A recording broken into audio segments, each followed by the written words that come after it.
Bismillahirrahmanirrahim. Assalamualaikum warahmatullahi wabarakatuh.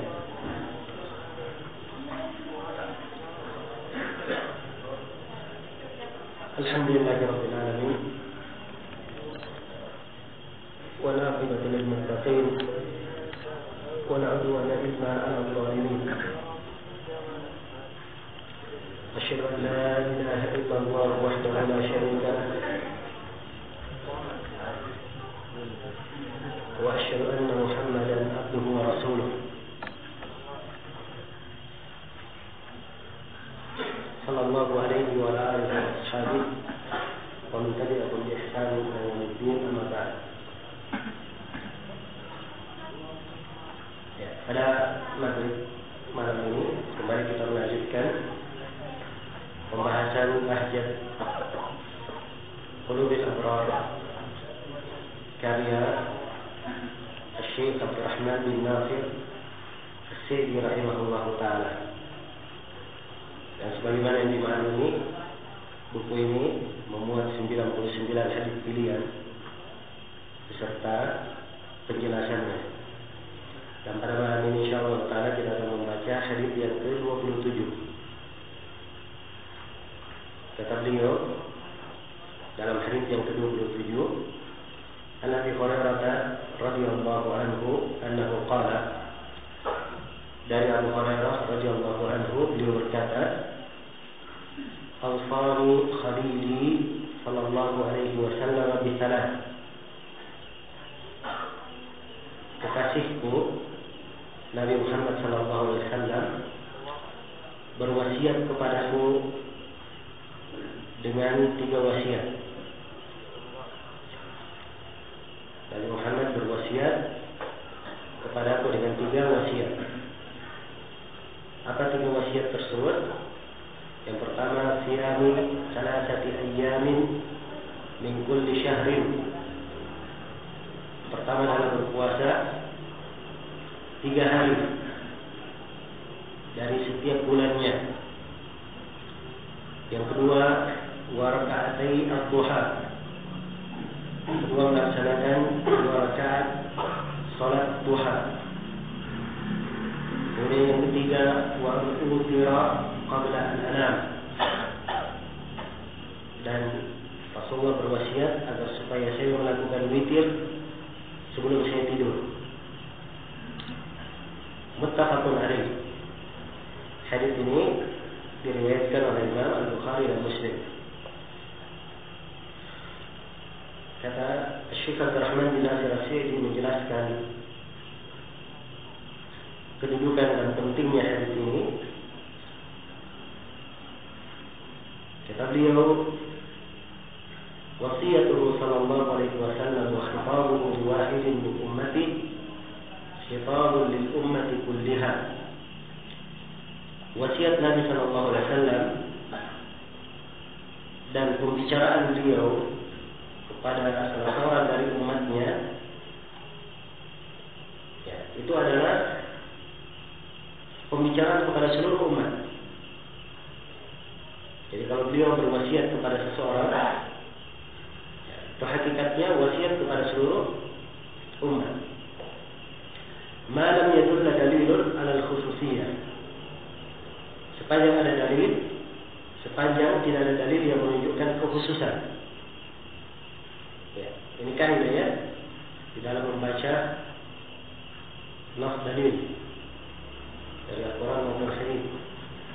Kalau ada dalil yang ditujukan kepada seseorang atau sekelompok orang, maka asalnya dalil itu berlaku untuk semuanya, untuk semua umat.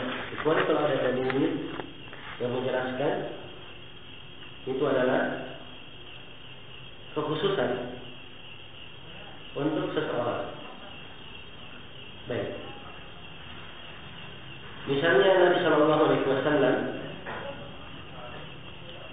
didatangi oleh seorang sahabat dalam sebuah hadis yang diriwayatkan oleh Imam Bukhari dan Imam Muslim. Sahabat ini berkata, ya Rasulullah, saya telah berbuat begini dan begini, disebutkan dosanya. Apa yang saya lakukan? Maka turunlah ayat menjelaskan apa yang harusnya dilakukan.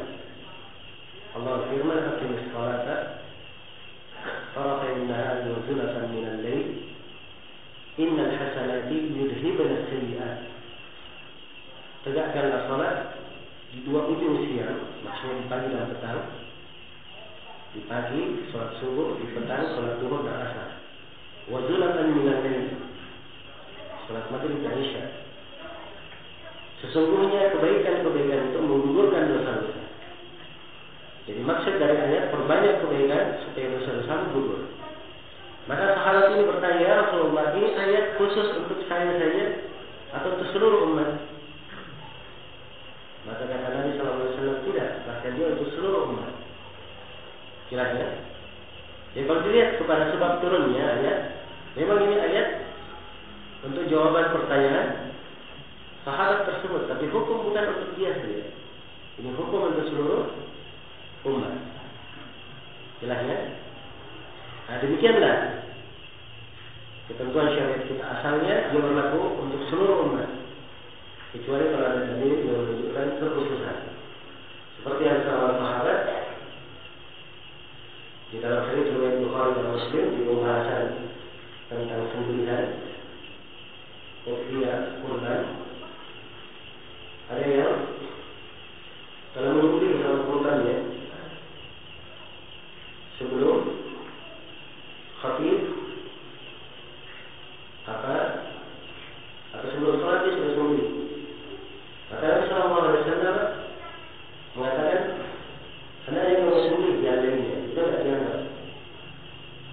Ya, maka dia berkata, "Ya Rasulullah, saya punya sembelihan, ya, saya punya sembelihan dan sembelihan yang dia miliki itu umurnya masih kurang dari kadar kewajiban. Ya, kewajiban di dalam menyembelih kambing 1 tahun, tapi dia punya masih 6 bulan. Ya. Tapi kambing saya ini, yang 6 bulan ini, saya lebih cintai daripada 2 kambing umur setahun." Maka kata Nabi, tidak mengapa dengan kambing tersebut, dan ini tidak boleh untuk selain engkau. Jadi ketika Nabi mengatakan tidak boleh untuk selain engkau, berarti ini hukum khusus untuk siapa? Untuk dia saja. Tidak boleh untuk orang lain. Jadi maka ini kaya sebenarnya disebut oleh Syekh di sini. Di sini Nabi berwasiat kepada Abu Hurairah. Apa itu wasiat khusus untuk Abu Hurairah? Jawabannya asalnya untuk siapa? Untuk semua umat. Tidak ada dalil yang menjelaskan tidak khusus untuk Abu Hurairah. Ya. Karena itu kata Syekh rahimahullah, "Hadhihi al-waqa'i' ats-tsalatu min athari nawafil as-salati wa as-siyam." 3 wasiat ini adalah dari salat sunnah dan puasa sunnah yang paling muakkad, yang paling ditekankan, paling dianjurkan. Ya, sebab dalamnya ada 3 wasiat untuk Abu Hurairah. Wasiat yang pertama, Abu Hurairah diberi wasiat untuk berpuasa 3 hari dalam sebulan. Wasiat yang kedua, Abu Hurairah diberi wasiat untuk melakukan salat duha tiap harinya 2 rakaat. Ya. Dan Abu Hurairah diberi wasiat supaya dia melakukan zikir sebelum dia tidur. Maka ini 3 wasiat. Kemudian Syekh melanjutkan penjelasannya atau menguraikan satu persatu dari 3 wasiat ini. Kata beliau, "Amma siyamu 3 ayyamin min kulli syahrin, fa innahu warada annahu ya'dilu qiyam as-sanah, li'anna al-hasanata bi'ashri amsalha." Ya. Ada berpuasa 3 hari dari setiap bulan. Hal tersebut telah datang riwayat yang menunjukkan bahwa puasa dari setiap bulan itu, 3 hari dari setiap bulan, itu senilai dengan puasa setahun. Senilai dengan puasa apa? Puasa setahun. Ya. Ya, jadi yang dimaksud disebut di hadisnya bahwa Rasulullah bersabda, "Saum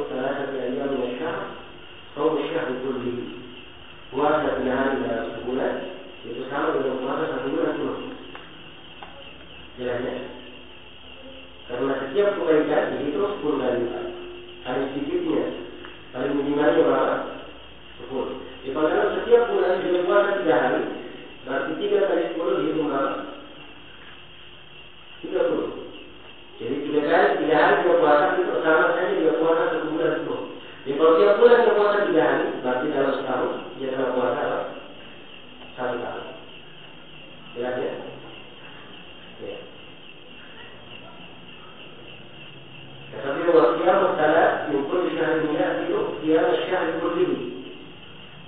Dan puasa 3 hari dalam setiap bulan, dari setiap bulannya ini senilai dengan puasa 1 bulan seluruhnya. Wa syari'atu mabnaha 'ala al-yusr wa as-suhulah. Wa jalab al-fadla wa jalib al-fadl fiha ghalib. Ini adalah keistimewaan buku Syekh ini.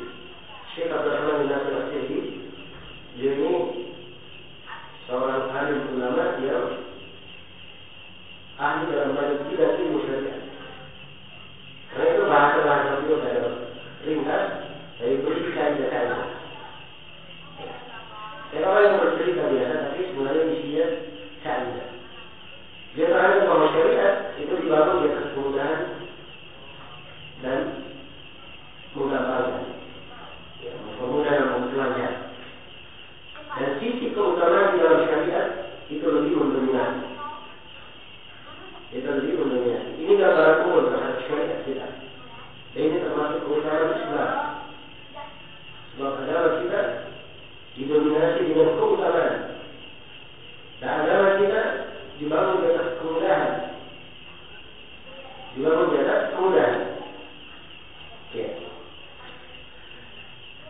Kata beliau, wa hadha al-amal yasirun ala man yassarahu Allah alaihi.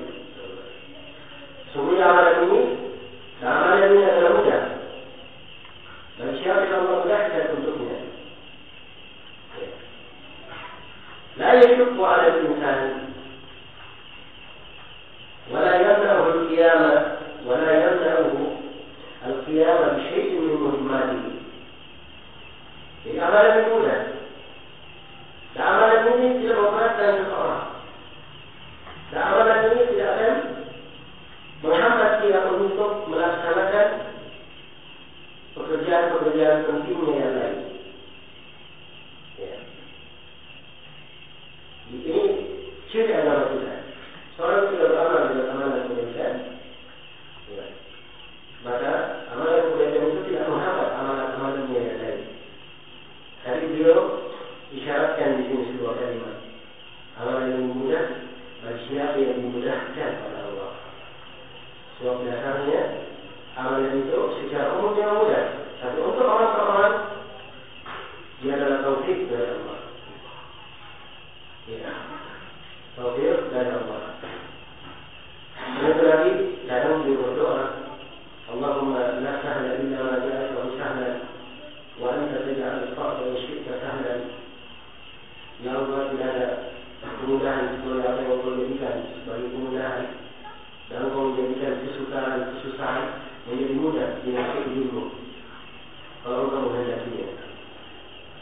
Jelasnya, seorang berdoa supaya dimudahkan dalam segala urusannya. Di antara doa ikut bagi doa yang disyariatkan, ya Hayyu ya Qayyum bi rahmatika astaghith أصلح لي الشأن كله ولا تكلني إلى نفسي طرفة عين. يا حي يا الله يا ماهي يا قيوم يا ماهي dengan rahmat-Mu memohon pertolongan. Ya. Perbaikilah seluruh urusanku dan jangan Engkau serahkan hal tersebut kepada diriku walaupun sekejap mata. Ya. Seorang di dalam kehidupannya semuanya mengharap taufik dari Allah. Apabila seorang mendapatkan taufik, maka taufik dalam mereka ini menyebabkan dimudahkan seluruh urusannya dan amalannya. Ya. Baik. Jadi secara umum amalan itu yang disyariatkan dibangun dengan kemudahan, tidak memberatkan dan tidak menghambat pekerjaan yang lain. Wa ma'a dzalika faqih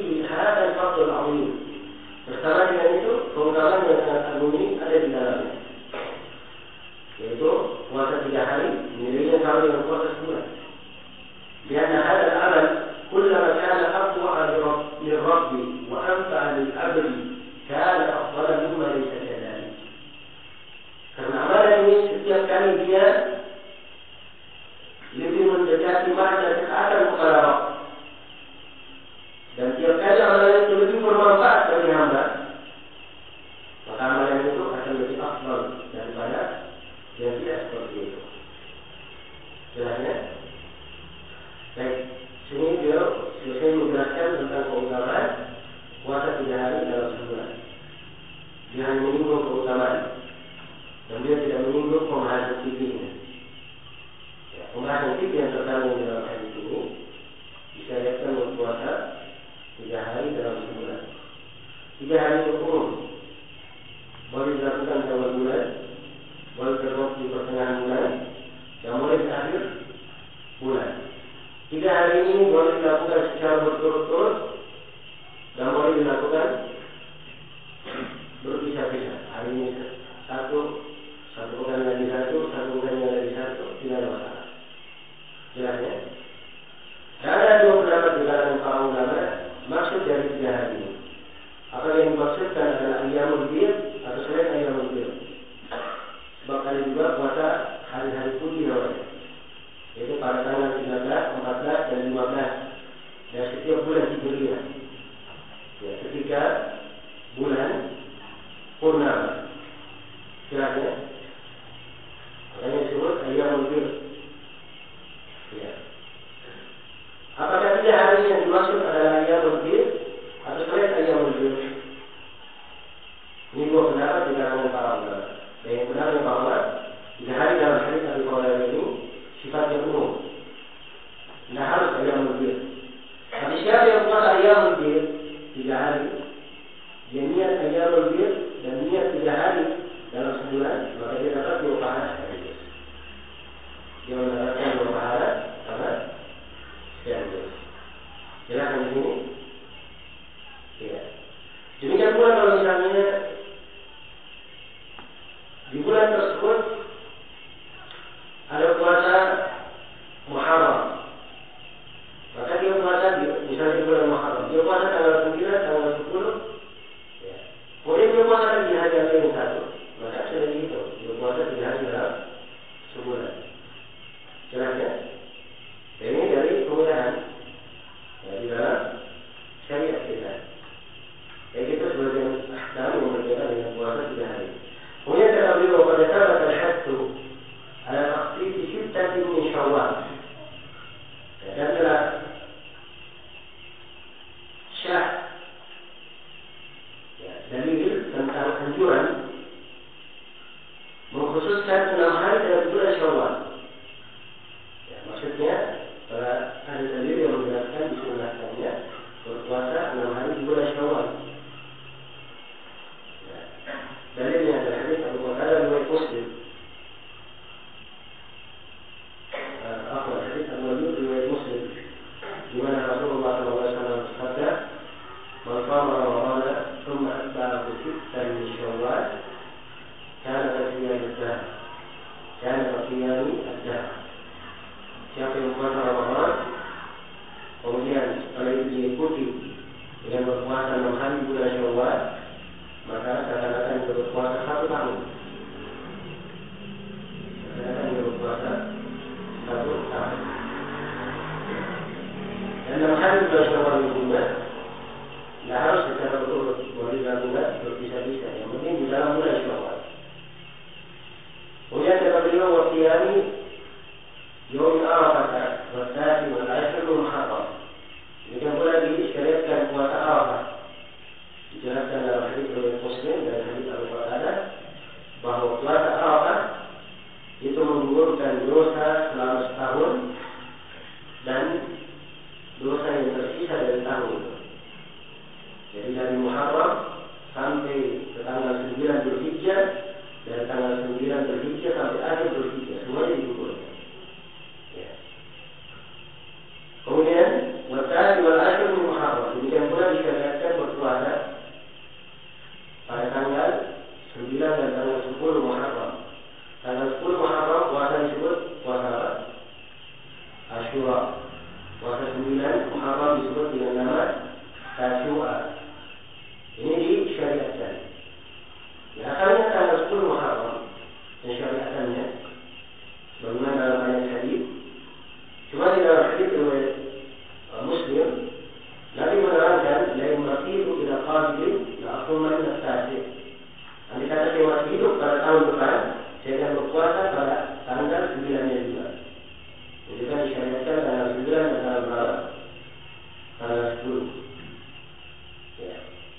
Ada sebagian para ulama yang menyebutkan disyariatkan juga tanggal 11. Berpuasa tanggal 11. Dan mereka berdalilkan dengan hadis Ibnu Abbas riwayat Imam Ahmad. Berpuasa Asyura sehari sebelumnya dan sehari setelahnya. Ya, itu dalilnya. Tapi sayang hadisnya dari jalan Muhammad bin Abdurrahman bin Abi Layla, dan dia ini dhaiful hadis, lemah hadisnya. Selain daripada itu, dia mengisi rawi-rawi yang lebih kuat, yang hanya menyebutkan tanggal 9 saja, tidak menyebutkan tanggal 11. Karena itu riwayat yang menyebutkan ada tanggal 11 itu adalah hadis munkar, dhaif dari sisi ilmu periwayatan. Karena itu, kalau ingin kesimpulan seperti yang disebut oleh Syekh ini, disyariatkan di bulan Muharram hanya puasa tanggal 9 dan tanggal 10 saja. Kemudian terakhir waktu Senin wal Khamis. Demikian pula adalah anjuran untuk berpuasa pada hari Senin dan hari Kamis. Ya, ini puasa Senin Kamis namanya. Puasa Senin Kamis. Ya, dan telah syah dari Nabi SAW dalam hadis riwayat Bukhari dan Muslim. Beliau menganjurkan kepada Abdullah bin Amr bin As untuk berpuasa Senin dan Kamis. Dan juga telah syah di dalam hadis Aisyah riwayat Tirmidzi dan selainnya. Nabi SAW yataharra sauman Isnin wal Khamis. Nabi itu sering memilih puasa Senin dan Kamis. Nah, baik ini beliau bawakan beberapa contoh puasa sunnah. Beliau ingin menjelaskan bahwa keberadaan puasa sunnah yang dilakukan oleh hamba itu menambah keutamaan untuknya dan tidak mengganggu pekerjaannya yang lain dan tidak memberatkannya. Tidak memberatkannya.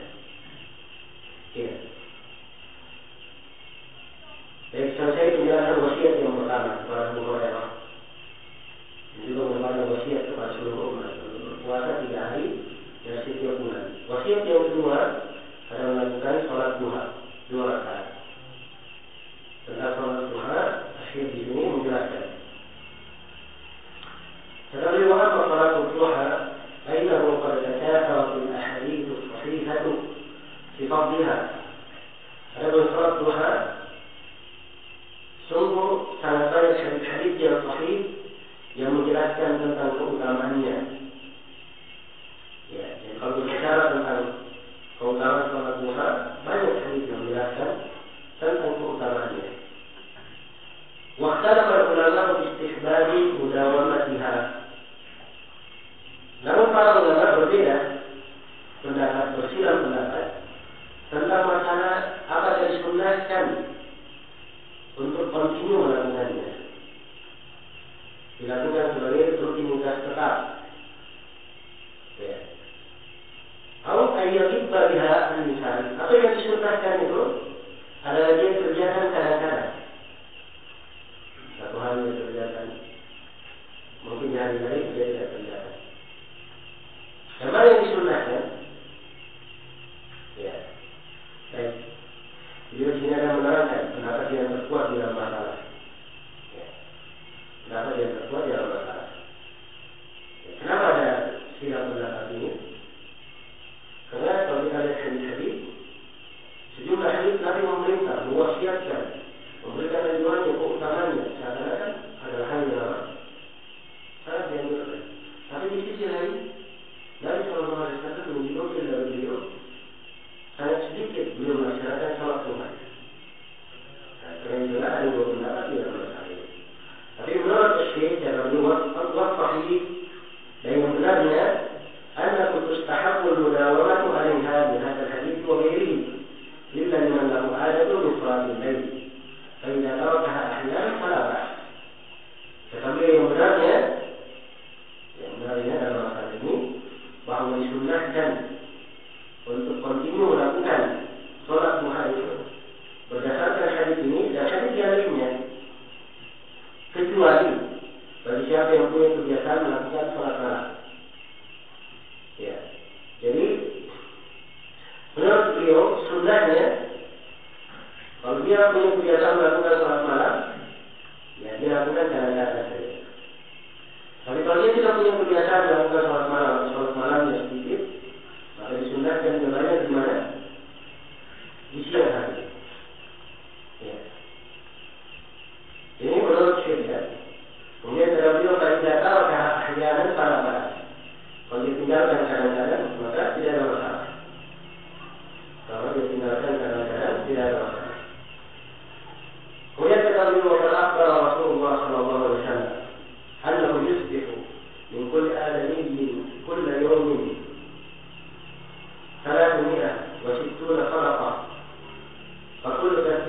صدقة وكل تحميدة صدقة وكل تكبيرة صدقة وأمر بالمعروف صدقة ونهي عن المنكر صدقة ويجزئ من ذلك ركعتان يركعهما من الضحى.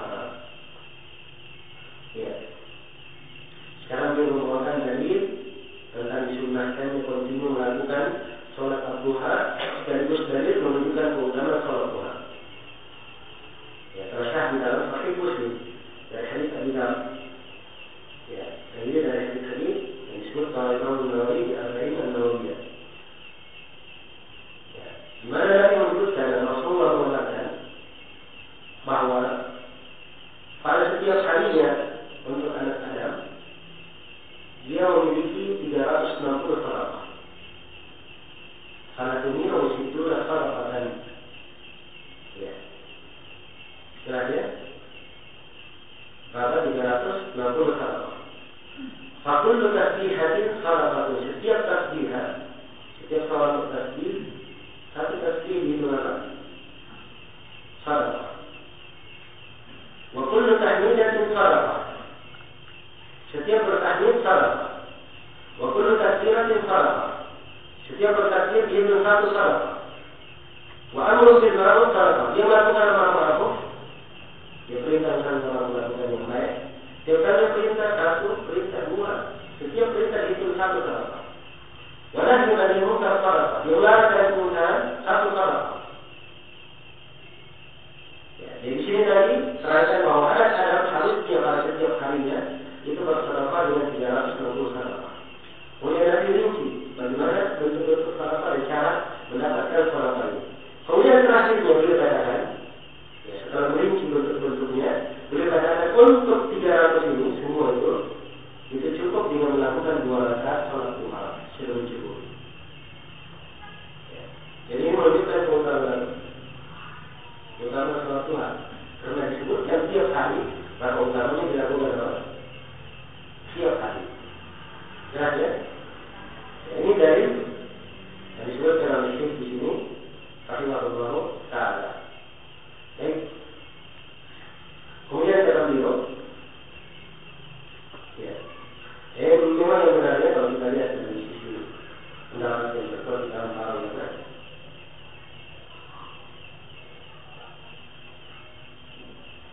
bahwa disunnahkan melakukan sholat duha itu terus menerus. Ya, sebab hadis-hadis Nabi menganjurkan. Adapun Nabi beliau kadang sedikit melakukannya, itu ada alasan-alasan tersendiri dalam Rasulullah Sallallahu Alaihi Wasallam. Ya, kemudian kata beliau para ulama berkata para ulama, aqallu sholat duha raka'atan. Sekarang beliau menjelaskan beberapa hukum berkaitan dengan sholat duha. Sholat duha itu yang paling sedikitnya adalah 2 rakaat. Ya. Ini penjelasan tentang berapa rakaat sholat duha. Jadi paling sedikitnya sholat duha adalah 2 rakaat. Wa aktsaruha thamaniyah. Dan paling banyaknya adalah 8 rakaat. Paling banyaknya adalah 8 rakaat. Iya. Baik. Ini dari sisi riwayat ya, yang sahih. Jadi ini mengatakan ada riwayat 2, 4, 6, 8. Ini riwayat sahih. Ada riwayat yang menyebutkan lebih dari itu. Ada yang menyebutkan 12 rakaat. Ya. Kemudian ada bukan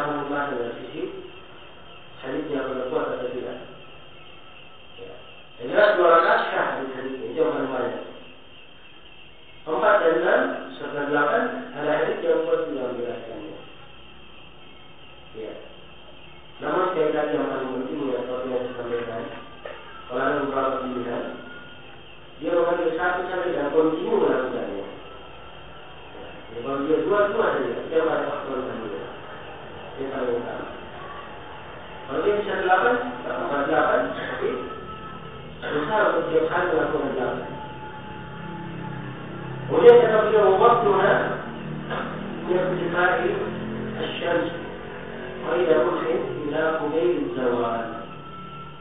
Sekarang dia terangkan waktu sholat duha. Waktu sholat duha dari naiknya matahari, bukan terbitnya. Dari matahari setelah terbit, dia sudah naik tinggi sekitar 1 tombak.